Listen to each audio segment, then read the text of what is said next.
Hi everyone, I'm Farah Asari, joining us here on Timesport on the beat. And joining us today is a man who's been so close to the World Cup that when fans complain about decisions, he probably made some of them. Okay, so FIFA referee technical instructor, once a World Cup fourth official and a local league legend. Subkhiddin Salleh is here joining me in the studio. How are you? I am fine, Farah. Okay, so let's hope that please don't give me a red card for any of my questions. Never red card may be possible for the yellow card. Oh, yellow card. Oh, okay. Give me a warning. Warning. Okay. So we're going to spend 20 minutes on the World Cup segment and then another 20 minutes on the local league. Okay, Perfect. good. Yeah. Let's Okay. go. Okay, so the first one will be the World Cup segment. Let's talk about you refereeing in an era before VAR, semi-automated offside, and all this technology. But watching the recent World Cups, what do you feel technology has improved and what has actually made it worse? Lucky you not said BBC, is it? Born before computer, Yeah. because I'm the one who's not born before computer. So when we're talking about this VAR, in the last World Cup, started maybe in 2018, I think in Russia, maybe like that, is it? Okay. Or 14 in Brazil. So first impression, I don't like this VAR. Okay. I don't know, because maybe I'm BBC or maybe I'm jealousy. Okay. Because I like to see more in traditional, like a football, more referee feeling. But then after 2010, I remember again 2010 when I in South Africa that time. They have a lot of controversial, one of the incident is about they have offside first, and then they have denial goal scoring opportunity. They mean doxo, So before the doxo, they have another one is a offside. So now they recognize as APP, attacking pace position. Then we need to cancel. So I think with this technology, we can avoid from this scandal. For example, like this, they need to coming back to the offside, not to give a red card, because in that time, in 2010, the referee give a red card and penalty. Okay. And they miss the offside scenario. And another one is about goal, no goal, when the England score the goal, Yes. and then the ball cross the line, but the referee cannot decide, because this is difficult as a human, because this is only can decide by technology.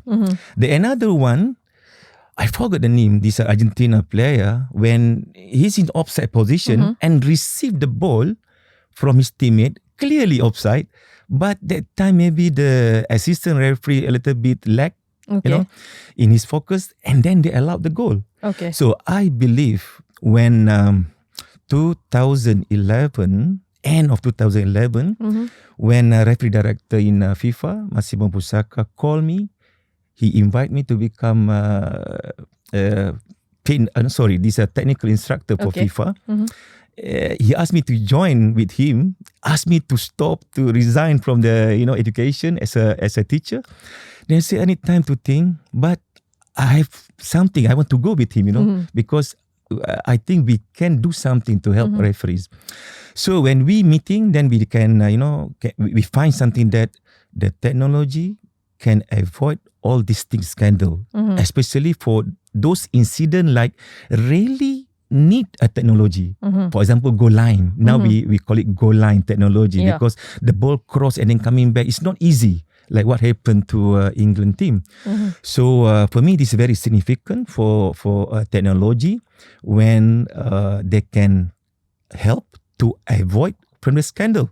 So no more in the coffee shop people talking about the referee mistake, but they will talking about, yes, this is correct decision. Okay. But the worst thing, we worried until now, if the referee take it very easy, because they have the technology. Okay. So they are not working, so much to improve their real performance without the technology. So basically, you will agree to say that VAR has taken out the emotion and the human from football. Sure. Because you can see now, after the game, if the referee make a mistake at that time, then they can, I go to on-field review, because this recommended by another referee who also experienced, who also know about laws, and then when we agree, okay, I make a mistake, for example, so I change the mistake. So they become more humble, not arrogant, not egoing. So I look forward to make a correct decision. So nobody will talk after this, for sure. Nobody will talk about he make a mistake. They just talk about, yes, the mistake was corrected before he's going back home. Okay, that actually touches the next question, which is referees under pressure. Referees today face unprecedented online abuse, forensic level video scrutiny, and AI-driven analysis. If you were refereeing at this World Cup cycle, how would you handle that mental side of it? Really interesting.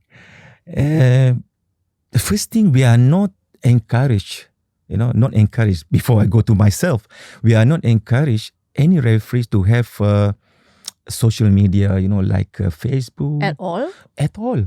Oh, okay. This is what we encourage them, but we cannot say cannot.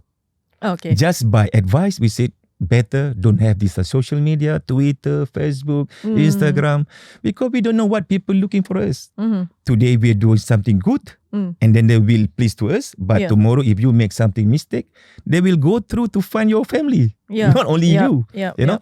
So for us, for example, like what I'm doing long time ago, just keep something like a normal. I never put something like, I'm going there, I'm going here, because once you make a mistake, then people look, he's going to, honeymoon somewhere, like going to sightseeing in this area. So that's why you make a mistake. So this can happen. But again, although we said something like this, we also need to understand the generation is a change, Now they become more in new era of technology.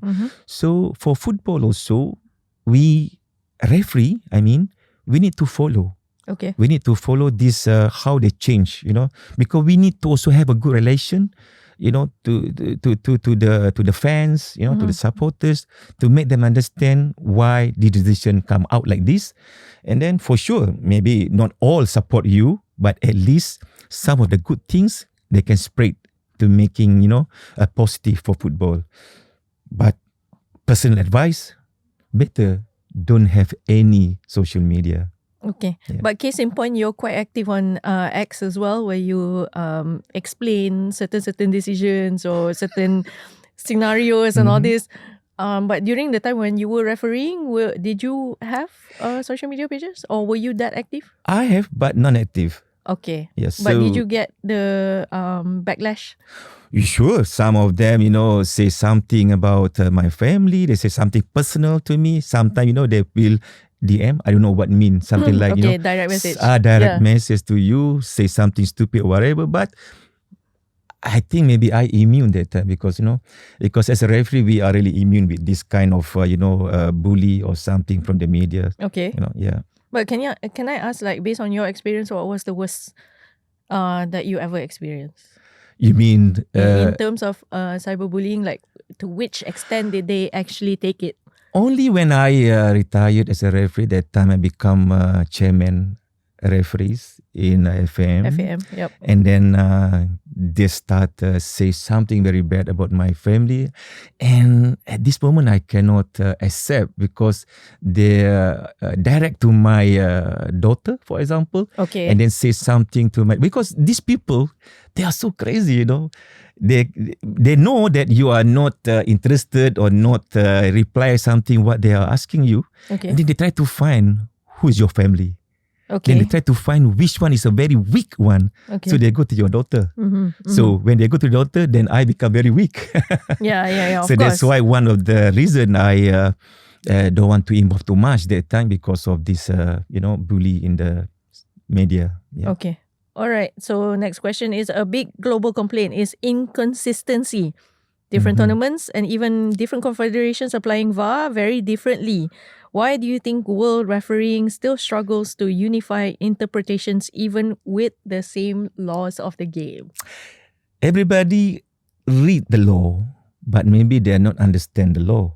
Okay. This referee, they not only read the law by book, but they also need to understand how to interpret and also how to enforce the law by their football understanding to give a decision on the field. So coming back to this different confederation. For example, we have, for example, like CONMEBOL. They have a Brazil, Argentina. Just imagine how they play football. Just imagine when the Brazil versus with Argentina. It's crazy. Or Uruguay. They are more crazy, you know. And then we have in CONCACAF, we have OFC, Oceania. And then we have like in CAF, for example, and then Asia. So, we looking maybe in their country, for example, not looking to refer to the World Cup. In the World Cup, they have something different. Correct. But when we talk about we looking direct to the confederation, in Brazil, for example, I just follow some of the referee from Brazil. They are crazy. They play with more physical. You know, for them it's nothing, but for us this is reckless. But for them this is more like play on. You know, so but when they are coming to the World Cup, first 10 days we will stay with them. To bring our concept in FIFA, because we need to balance. We cannot say, okay, we follow Argentina, we follow Brazil, or we follow Europe. No, we need to balance between this confederation. What type of physical that we need to stop the game? What kind of this physical we need to give a penalty or not penalty? So we need to set our philosophy in FIFA. So then you can see how different in the World Cup. But they are different. For example, like you said about the VAR. First, when we implement the VAR, we have some problem in EPL. Because the way they approach, you know, to intervene or not to intervene to on-field review is different from what we implemented in FIFA. So they have a different perspective, you know, with the FA or with the FIFA. Okay. This World Cup cycle revived debates on adding real-time sin bins, reducing stoppages. As a former World Cup referee, which reforms make sense and which are solutions searching for problems? Yeah, I you know, not only me, I believe everyone, they are not really enjoy if they see something like the goalkeeper take time, you know, for the goal kick, start using the hand, okay, move back. So this is kind of, you know, like cheating for football. You know, they are not playing, but they just make political in football. So in Miami, last time when we have Club World Cup, then we start introduce or implement 8-second rule for the goalkeeper. And then we can see the real-time playing is increased. And we can see less of, how to say it, protests against the referee, because the players start busy to play football. You know, there are no time when, for example, now when the referee blow the whistle, they take another like 1 minute before they can restart. Because what? Some protest, some argument, you know, not here. Something like that. Now in the new, for the next World Cup coming soon, they have one incident before that in Miami when the Club World Cup. One of the referees from Sweden, Glenn, I remember this name because this is one of the referee who make this thing happen. Now, after the goalkeeper count for 8 seconds, now for him during this game, he said to the player who want to throw in, he said, 5 seconds after my signal. Wow. Then we surprised because when we do the match analysis, because we can hear everything and we can watch live, they say, what this guy doing? We never asked him to do this. And then our chairman said, Pierluigi Collina, wow, new innovation, new something, you know, we will try this one, you know. So, and now in the next World Cup, so every player for throw in, when they are ready or they receive the ball, they need to throw 5 seconds before. Not, you know, you cannot wait. If not, then we change to the another players to train. So we believe with this kind of make the players busy, people more enjoy because they can see, you know, more skill on the field with running real time, no, not and I think also because it also is good for their money, you know, because they pay a lot. They pay quite expensive for tickets, so they want to see more, you know, skill by players. I think this much better. I think. Okay, so you agree with the 8 seconds for the goalkeeper and the 5 seconds throw in. What do you think some of the solutions that's looking for problems? Yeah, And why? Why Everything. doesn't it work? I think when we start thinking about to improve some area, for sure we want to see something benefit. Yeah. But the most important, how the referees managing this new amendment or new rule. Okay. For example, so Fair. if they make worse, then they become worse. For example, like for the substitution, for example, Okay. so they have a 10 second to move. Once they show the signal, for example, the board, this player need to replace, and then if they take time, and then this player need to going out. Okay. But the players outside, they cannot enter. They need to wait until the ball out or 1 minute before, 1 minute after. So this is if we wrongly manage. For example, now when they lost one player on the field, and then the opponent score the goal, then they become worse. Okay. So we need to manage in proper. Okay.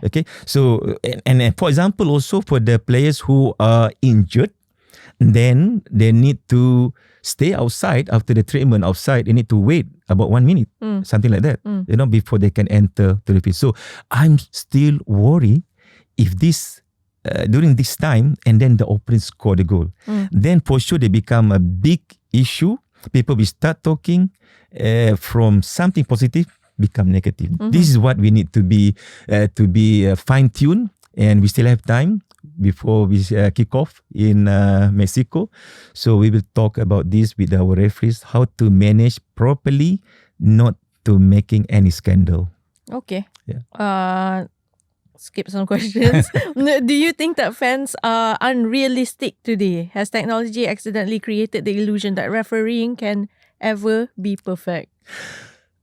Yes, for example, now I remember because technology, not everybody understand the technology. Okay. For example, when we talk about the offside scenario, for example, long time ago, when we place the camera, for offside, because we need to understand also the true length. When the players start move forward or move back, and then camera from A or camera from B, or we said about 16-meter camera. This is especially for offside. Okay. So this more same line with the players with the field. Another camera from the main camera. From the main camera look like offside. Okay. For the 16-meter, not offside.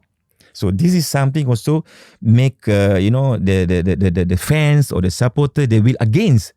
They see, hey, this offside. Why they give a goal? But when we have a 60-meter, they have not offside. Okay. And unfortunate, maybe 16-meter cannot show exactly the perfect angle of the players. But we need to trust the assistant referee. So this is what I know. I'm not sure, but what your question about illusion, something like when there are something loss of this. It's more like they think that because there's technology involved, so refereeing should be perfect. It should be seamless, perfect, sure. Like no mistakes. One thing we need to understand also about this question, not all decision on the field is factual. Okay. For example, like position is factual. Ball touch to the hand, factual. Okay, but we need to understand this is handball or not. Although they have touched to the hand, but by consideration, either this hand is moving to the ball, deliberately handling the ball, or this hand just available because the player need to move, to jump, to run, or to open the leg wide to play the ball. Suddenly the ball go to the hand. At this moment, the hand is away from the body. Yes. So we need to look for the consideration. That's why I said at the beginning, we read the same law. Either you are president, you are king or whatever, you read the same law. But how you understand to enforce this law, this is different. Okay. Yeah. All right. The last question on this one will be, do you think that refereeing now is a discipline closer to policing, performance analytics, or game management? How should the next generation train? Now in FIFA, we have another approach, because we understand some of the instructor, when they teach the referee, they only give decision. Okay. They said, okay, for example, show one video, yellow card, red card.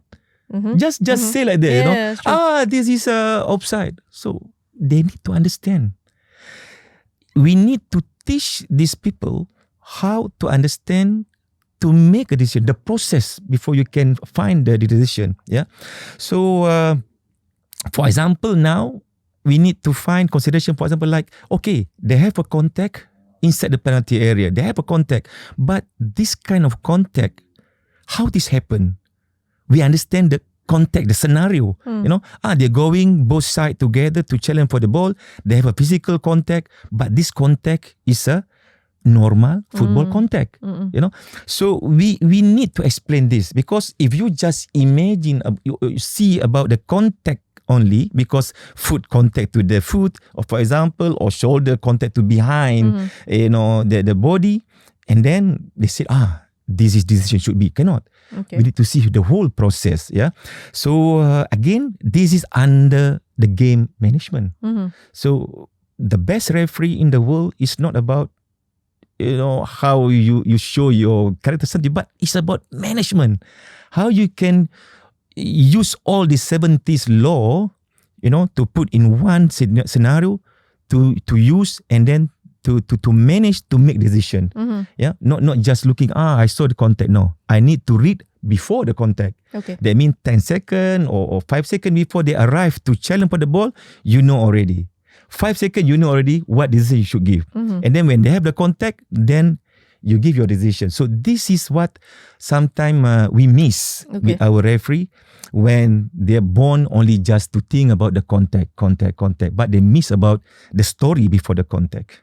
Okay, before we move on to the local league question, who will you be supporting for the World Cup? Are you allowed to?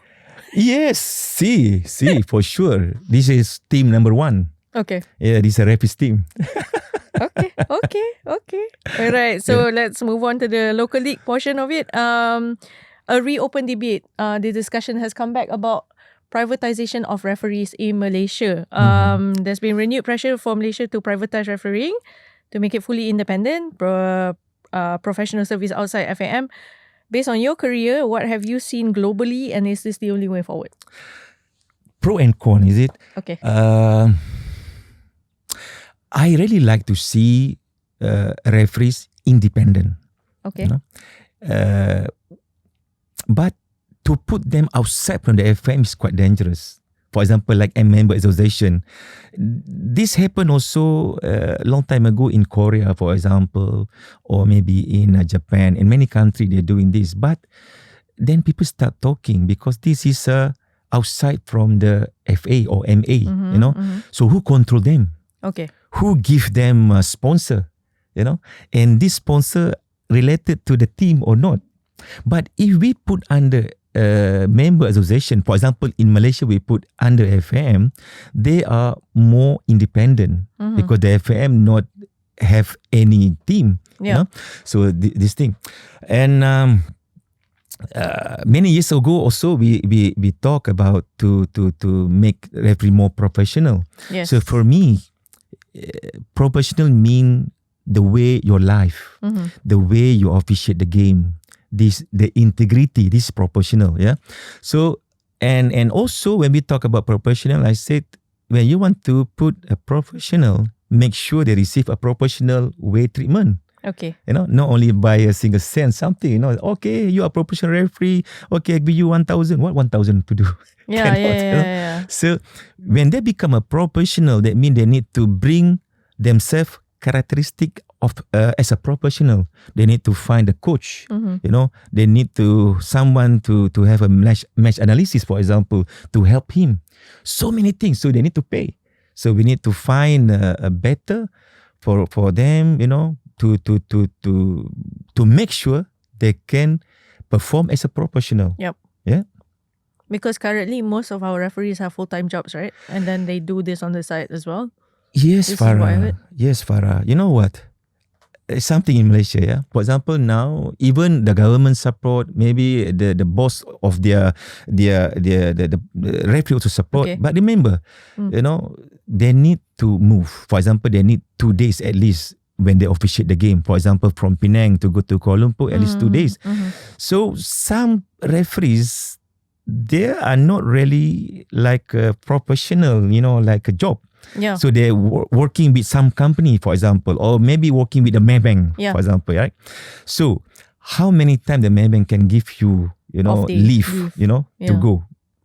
So for sure, for some time, they need to get the unpaid leave. So who want to pay this? Right? Yeah. And that's why I said we need to think properly. When we talk about professional, so this referee, when they need to receive unpaid leave, for example, do you think he will go in with the very nice, thinking? So the heart also now not so really good thinking. I need to, recover back what I missed today. Yeah. Yes. Okay, so because we're Malaysians, let's compare this to Japan instead of looking at PG Mall. PG Mall's a bit far-fetched, I think. Yeah. So let's benchmark it against Japan. So Japan's referees professionalization took almost 20 years. So what practical steps should Malaysia copy, and what are the myths fans believe about how fast these reforms happen? Japan took 20 years, and we know the cultures in Japan. Yep. We know how they are thinking in Japan. Long time ago, we talked about Japan copy from us. To learn about administrative, they know very well.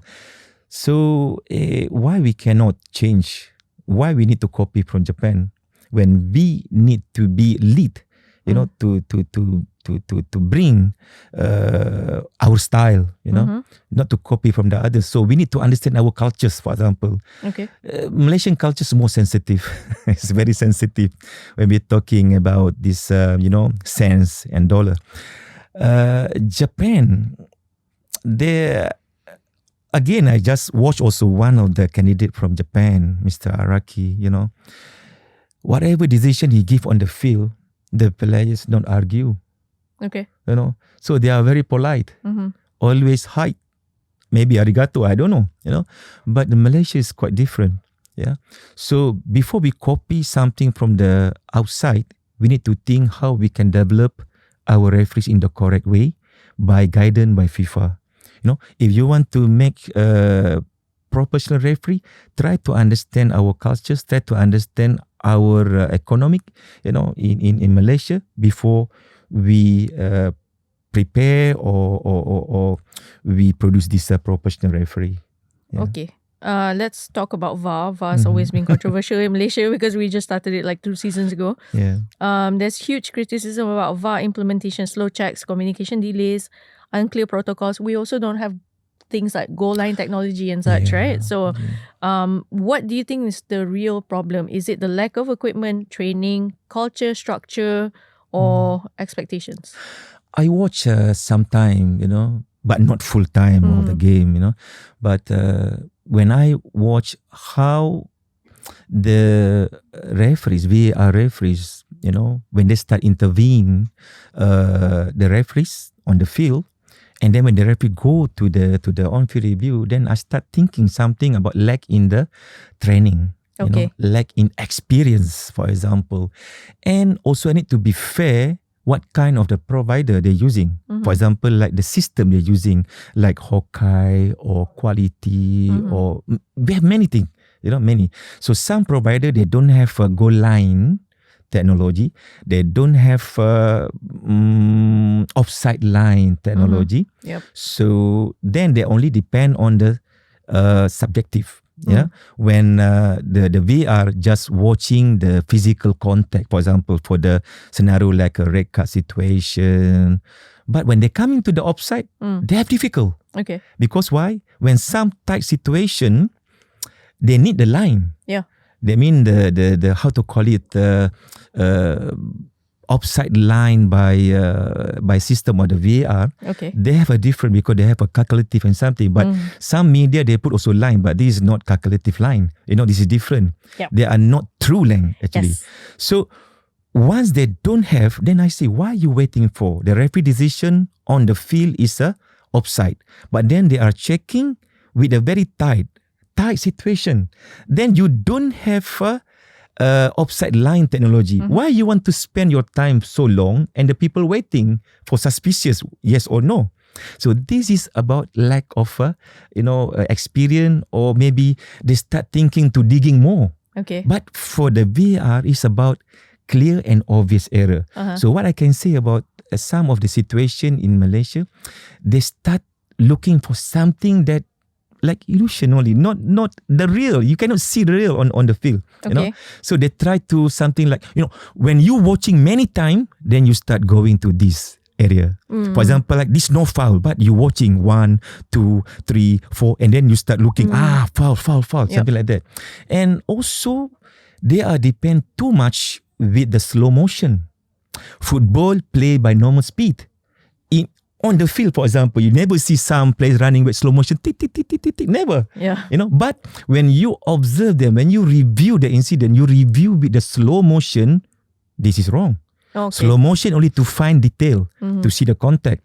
But to find the correct decision, you need to go back to the normal speed, like what the referee saw or the referee see on the pitch. So then only you can find the real decision, like what we said about what football expect. You know, but if you look at the slow motion, 100% you make a big mistake. But having said that, do you think so that they're doing that and they're purposely taking like their own sweet time to make the decision because they are also scared of the public perception that they're going to get on, say, like social media or whatever, like backlash that they will get? Do you think that plays a part in the decision making? One time in this country, for example, you know, I have been there before. This company, you know, they are using Hawkeye. And then I start evaluate, review all the clip from this country. I said, why so much intervention from the VAR when this is not necessary to do? Then they said, no, because this is the coach asked. We want, because the coach, when they have a meeting, they said they want to see, you know, something like that, you know. And the next one is about the company want the referee do more intervention because they want to show their company the sponsorship. Who sponsored the VAR? Then they're asking to do more. So this is again the protocol, again the process. So we need to teach our fans or our spectators with the correct way. If not necessary, if not, for example, like not clear and obvious error, why you want to check? Once you check, then they start thinking, this is mistake. Then when the referees go to on-field review, then they say, no, I still remain with my decision. Then they start, the VAR and the referee have a different perspective or different concept for football. Then they not trust our referee. You know, so they have to be careful with this time, not to please someone in football, you know. I don't know what to say, but not to please someone or not to please fan for, you know. You need to do in the correct way because we already prepare the protocol. If you follow the protocol and if you follow the correct way learning process to become a VAR, this thing never happen. Right now, you need to also see the correlation between the referees and the coaches. So working with coaches, Malaysian coaches, coaching culture can be highly emotional, sometimes confrontational. How important is coach-referee education, and are we doing enough to bridge? Emotional when they win, they're not emotional. No, maybe they're crying when they win. Quite emotional when they win. When they lose also.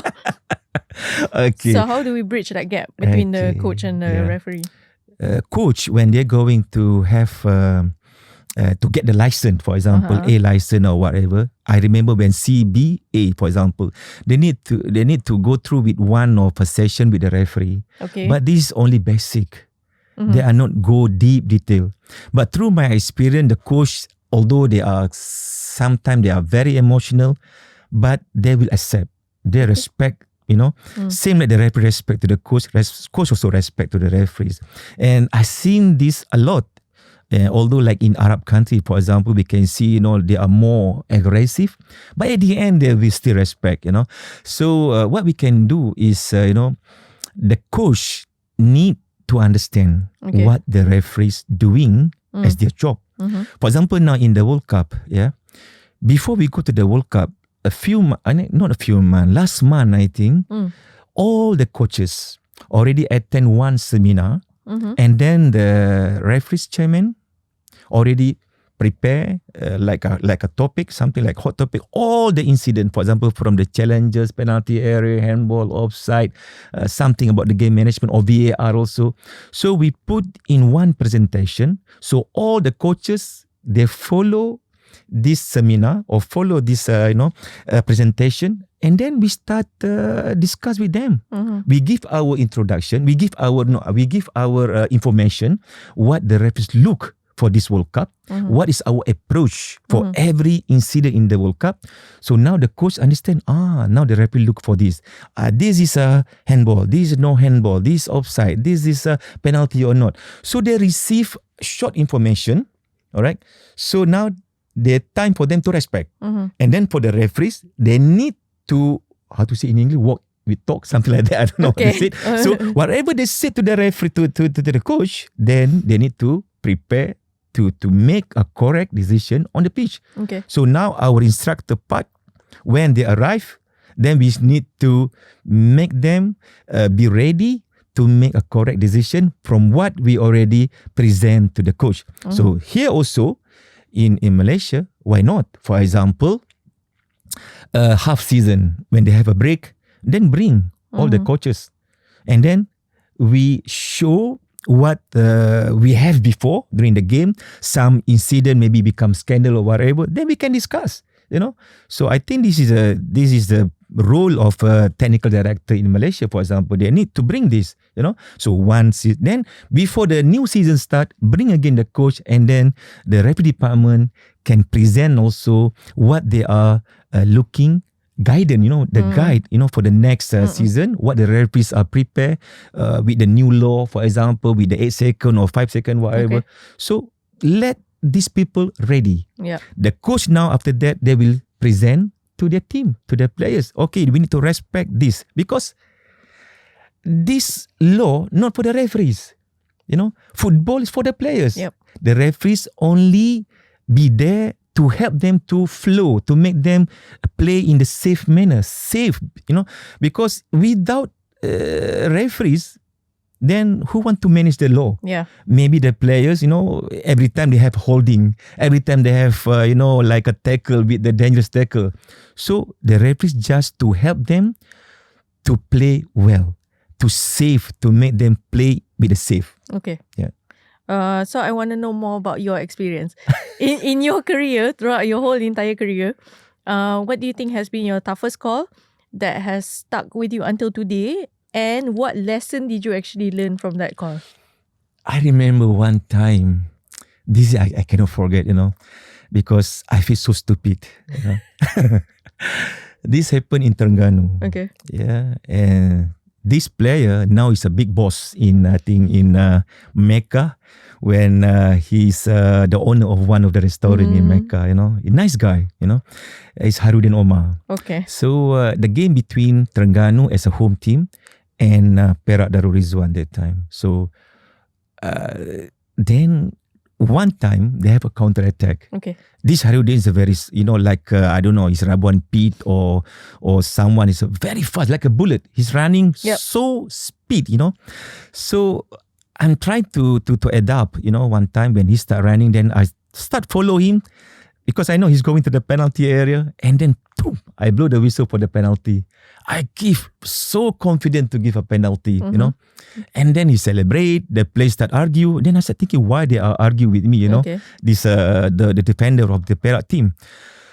So then, okay, never mind. I give, it's a big team. So this is a Subang Cup, yeah. So when I give a penalty, and then, okay, fine. And then after the game, the assessor say nothing to me. Oh, good, very good. Everything is good, And then after the game, that time I'm still teacher in this vocational school in Batuas. So I drive back, after the game, after some discussion, then I drive back home. And then when I arrive, I remember that time is Sunday. Then I go into USM Stadium that time, because they have also fitness tests for local referee. And then people start talking, oh, Cikgu, what happened last night? Yes, what happened? I said, no, that one is, look like he's jumping. But they will say simulation that time. They said, yes, jumping. No contact, Cikgu. Sure? Yes, Cikgu. Oh, okay. Maybe I will check. Then I remember, what happened? When I coming back from Terengganu, I stopped by at the Batu Melintang. Okay. And then the supporters from Perak also arrived that moment with one bus. And then they come down and said, oh, Cikgu, what happened? But they never say something bad. Okay. You know, they really respect, you know. Come in, then shake hand, Assalamualaikum, oh cikgu, you know, we miss this penalty, you know, cikgu. Sure, sikit sangat cikgu, cakap dia kan. Dia macam something nak please me, you know. Yeah. But then going to USM, and then back home they have also news. I wait ready, you know, news for 8 o'clock news, and then they show my God. I said, this Hairudin is really Superman. He's flying, you know. So from my side, I saw something like tripping or kicking by the defender, and then I remember now, after I'm quite a little bit, you know, understand about football more, and I said, this is my position, you know, my position, because my position, like you said before, illusion. Yeah. You know, they look something different. So look like this tripping, but when they see from the sea between, when the ball is coming, it's nothing. Harudin is really flying, and they win because of this penalty. So this is really remember, you know, put in my mind. And when this happened, I can say like I'm very angry. You know, I'm very angry about myself, and also I share this experience with another referees. You know, that's why we put more in the new modern football. We talk a lot about positioning and reading. Yeah. We talk about game management, how you can read to arrive to the penalty area to make sure you are not cheating by people. You know, so this is really give me like a big shot. You know. Okay, before we wrap things up, if you could change one rule, one structure, one habit in Malaysian football right now, really quickly, what would have the fastest positive impact? Respect, honesty. You know, when you do your job as administrative, for example, be sure that you do in the correct way with your integrity, not cheating people. Remember, if you're cheating today, you are not safe tomorrow. As a referee also, for me, be sure that you do in the correct way. Don't hesitate to make a correct decision. Words to live by. Very good. I don't know if that one is like really direct or you have to read between the lines, but very good. Thank you so much for joining me in the studio today. That's all that we have for today's episode. For this kind of episode and more with my colleagues, you can watch it on Apple Podcasts, Spotify, and Audio Plus apps. That's all, folks. Thank you, Bye.